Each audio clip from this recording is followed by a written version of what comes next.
I was impressed with was we didn't let Braxton Miller. He had pretty good numbers last week through the air, not just on the ground. Yes, and he did. I don't, you look at the numbers this week, and I don't, I think, especially in game, he didn't really. That wasn't really a huge factor for Ohio State, and they won the game just purely through Braxton Miller's running abilities.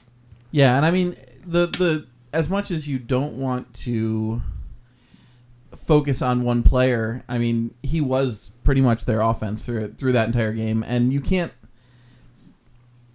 I mean, as a coach, you never want to focus on one player because if you focus on one player, somebody else is going to come in and destroy you. But it almost, I mean, we focused on their one player, and I mean, we even had our defensive front had some great pressure on him. Yeah, He's just that good. He is. He's the real deal for a dual threat quarterback goes, anyways. Yeah, as far as dual threats go, I mean. And he's not. Is he a sophomore? Or is he a junior? Either a sophomore or junior. I want to say he's a sophomore. Because he came in. He was a freshman last year, so yeah, he was definitely a sophomore. So it'll be interesting to see what Urban Meyer can do with him. That's his type of quarterback. Yeah, he prefers the running back who can throw versus the quarterback who can, can run a little bit. And Braxton Miller looks every bit of a quarterback. I mean, not a quarterback, but a running back. I mean, he's got a much better arm than Tebow did when he was at Florida. Mm-hmm. Quicker release, but he's got the same size and speed that Tebow did, which is what made him successful at Florida. Right. Because you always had to account for Tebow running, no matter what. It's going to be really hard, especially for the Big Ten. They don't have defenses that are necessarily prepared for that kind of offense. Mm-hmm. You've got the Big Ten's always been where you get the drop back quarterbacks. Yeah, I'm really excited to see how that conference changes maybe over the next few years with Urban and his coaching philosophies. We'll see how they fare. You kind of wonder if the speed and everything is going to pick up there, and are they going to run the table like I think what's the record SEC versus Big Ten teams? I think is. Oh, it's something. It's pretty ridiculous. one-sided, isn't it? Yeah, it is. It definitely is one-sided. So I wanted to look up his stats because I don't think he throwing-wise it was not overly impressive. Yeah. Yeah, he. And it wasn't, I mean, I'm trying to think. He didn't air it out that much at all either way. No. I mean, it was almost all on the ground. And when he did drop back, generally we put enough pressure on him where he ended up either running or just throwing the ball out of bounds, which is nice to see, our defensive line getting pressure. Because last year, that was our biggest issue, was our defensive line got very, very little pressure on opposing quarterbacks. And this year, that seems to be a much better. Yeah. Yeah, I think he had 18 completions on 24 attempts for 155 yards, 1 interception and 1 touchdown. So not really super impressive numbers, not really to rave about, but his rushing numbers I think were something like 27 rushes for a net gain of 141 yards and 3 touchdowns. Yeah. So that kind of tells you where their offense was when one guy's scoring 3 touchdowns on the ground by himself and he's the quarterback. So, offensively, what did you think of UCF offensively?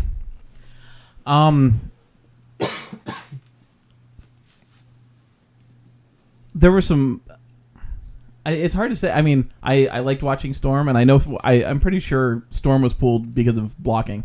It had really nothing to do, and also actually, I was reading an interview with George O'Leary, and George said that basically the reason he was pulled was he promised he would share runs between the two, or plays between the two running backs. Also, Brent actually looked really good, strength wise. I mean, he was carrying 10 guys, picking up 10 yards after getting hit, which is something you don't expect out of Storm. I mean, Storm broke the 58-yard run, 52. Yeah, outside of his, I think 47-yard run or something like that, he didn't really have many yardage outside of that. So his average per run if you didn't include that, was pretty low. And Yeah, I think it was 2 yards per carry. Yeah. Like that, a little over 2 yards per carry. If you don't include that one run. So it wasn't really working as far as Storm running. I don't think it's completely fair to judge him off of only 2 games. Well, and not only that, I mean, he only had one run for a loss out of his attempts, and it wasn't them that did it. He tripped up over his own 2 feet. Yeah. They've got to do I'm something happy about this. I'm happy we're not playing on field turf this week. That we're playing on actual grass, and hopefully, if he falls down in actual grass, I don't know. I mean, I'm a big supporter. I've seen him in practice. I know what he can do. Yeah, but there's something. It's not clicking on the field just yet. His head's or his feet are in front of his head. I mean, that's what it comes down to. I mean, yeah. He's thinking about doing it before he's actually doing it, and it's just doesn't seem to be working for him in that sense. But I think there's a lot of potential for him. I mean, like you said, we've seen him in practice, seen him in the spring games, and we know he can run. Mm-hmm. And I think it'll pull up. It'll turn around. So I'm not ready to write him off. I know a lot of fans are out there. I was pretty disappointed. Yeah. He didn't have maybe the best game. He had one really great run. But I think it's way too early to say he's overrated or to write absolutely. him off. So I'm still looking forward definitely to watching him play against FIU. And it sounds like Latavius Murray's going to be out for this game as well. Yep. George O'Leary said today that he was going to be out for the game. Yeah. So we're definitely going to see another game here with some combinations between Brandon and Storm. Yeah, and I'm still assuming the Storm's going to get the start out of it. I mean, it could be that Bryn does pick up the start. I'd be really surprised. I would be too. Bryn's not. I think that's the thing with Storm is he's got more potential to be a game changer. Yeah, absolutely. I mean, he's definitely more likely to break one. Yeah. Bryn's not the fastest guy on the team. No. But if you need somebody to go up the middle and carry 10 guys on your back, he's the guy to go to. I mean, he almost plays that like a fullback slot in the halfback. It's pretty impressive to watch him run. And I mean, thank God for our offensive line pushing him along and pushing him. I mean, what was it? There was 10 yards after the first hit. Yeah, that one. Yeah, they were just carrying him. Like they're just carrying him, and it happened a couple of times during the game where he would just. He wouldn't stop his feet and they wouldn't blow the whistle and he'd just keep pushing. Yeah. So, I mean, that's what you're really looking for in a George O'Leary type runner. Not necessarily, your,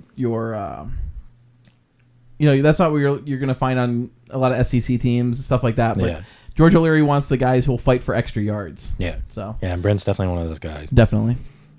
One thing I was pretty impressed with was both sides of the line. Mm-hmm.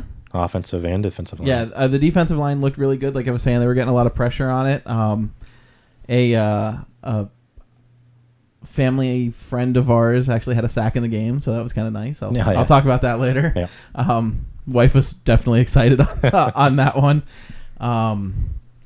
So, yeah. The defensive line, they had a couple areas where they didn't contain. They didn't have the linebackers out.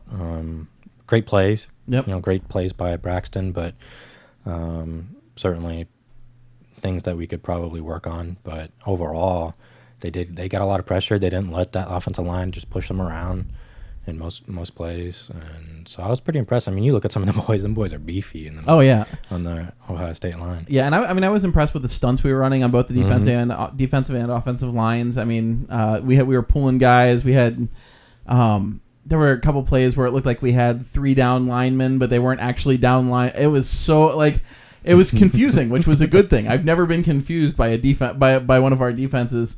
Normally we're pound it or hit as hard as we can and knock him down. And this year, whole new defensive staff, and it looks like we're running more of the NFL style defense versus just what I commonly refer to as basically what your base. Like Pop Warner, what I learned when I played Pop Warner football, that base defense with very few stunts. I mean, you were just trying to pound them, and but it looked like we had our I'm very impressed with our defensive line. They said their no huddle is probably the slowest no huddle on the planet. I'm sitting there and I know that Urban Meyer was, saying we're gonna have to keep it up tempo. We're gonna have to keep we want Jose winded. We want to do, and he didn't mention Jose by name. Mm-hmm. They would get up to the line, and it just seemed like it would take forever for them to run a play every single down. And being in Conference USA, that's really nothing. We've got some pretty fast offenses. I mean, Houston's down this year, but in years past, I mean, it was one play after another. I mean, yeah, they'd run 50 plays in a quarter, in a half, and it's always been something really tough for us to handle, but I think we've got used to it. So yeah, watching Ohio State, it seems slow. It seemed kind of slow. But that might be very successful for them in the Big Ten, because there are very few no huddle offenses. Mm-hmm. Did you watch any of the other? I'm not going away from FIU. I watched the FIU game this week, which is something I haven't gotten to do. I actually haven't gotten to watch our opponent play before. But any other games that you watched this week? Let's see. I watched the Florida Texas A&M game. Mm-hmm. Watched part of it. I watched part of the Missouri game because they're coming up. I didn't watch all. Actually, when I turned it off, it was like Missouri. I was like, oh my goodness, Missouri might be pretty tough. And then that's exactly what happened. I turned it off at the half. Yeah, and I turned it off, and then the next day I was like, someone said Georgia won. I was like, what? They won. They didn't just win. They won convincingly. Yeah, they won by 21. I don't really know what happened, broke down for them, but man, I'll tell you what, Missouri looked good when I was watching them. I don't really know what good. happened. I guess Georgia must have came out and really adjusted, but that's one thing I can't say that we did well in this game. We've never done that really well. No, we're not. We follow a game plan, and to me, that's always been one of my biggest gripes with the Georgia Larry era. Is since he's been here, I've never seen this team really adjust. Not even just from halftime, which you would expect your biggest adjustments, but even just little things. I mean, I've seen so many times where they let the cornerbacks just play 10, 15 yards off the ball, mm-hmm. and the other team picks us off for 5, 6 yards at a time, and they never adjust to it. Yeah, and it's not that we haven't had speed at the cornerback position or at the safety position. I mean, Josh Robinson had the fastest time at the combine this year. Yeah. I mean, we have fast guys. It's just, I don't know, we have a tendency to always play off the receiver, and I don't know if that's an O'Leary thing. He just doesn't like man coverage. And it's not even that it's not man coverage. It's just we give so much of a pad. I know O'Leary's philosophy is, bend but don't break, so you don't want to give up the big play, which by having your players play that far back, that's one thing. But I think it's been better than specifically some of the times that I'm thinking off the top of my head. But mm-hmm. yeah, they're notorious for having some of these backs playing off pretty far. But yeah, going back to the adjustments, I didn't really notice. I thought Ohio State did a much better job of adjusting to our game, and then I was actually surprised. The fourth quarter came out even, and we probably technically outplayed them, except mm-hmm. for we had mistakes. Oh yeah, and I think that's what ultimately killed us. You can't win a game. You can't win if you're driving down the field and you throw an interception or fumble in the red zone. Oh yeah, absolutely. And there's just no way. And it was interesting to watch because I was on Twitter at the same time the game was going on. It was really interesting to hear our former players or read the former players' tweets, because some of them, there were a couple of guys, I think Kamar Aiken basically flat out said that it wasn't Blake's fault that the pass in the red zone was intercepted. Mm-hmm. The route was run wrong, and I would assume that he's pretty familiar with the playbook. So it was interesting to see that the former players, although Blake made mistakes, it was also interesting to see that. Yeah, I mean, he definitely made some mistakes. Oh yeah, and he's young. young. Yeah, I mean he's a redshirt sophomore. It was his second ever start.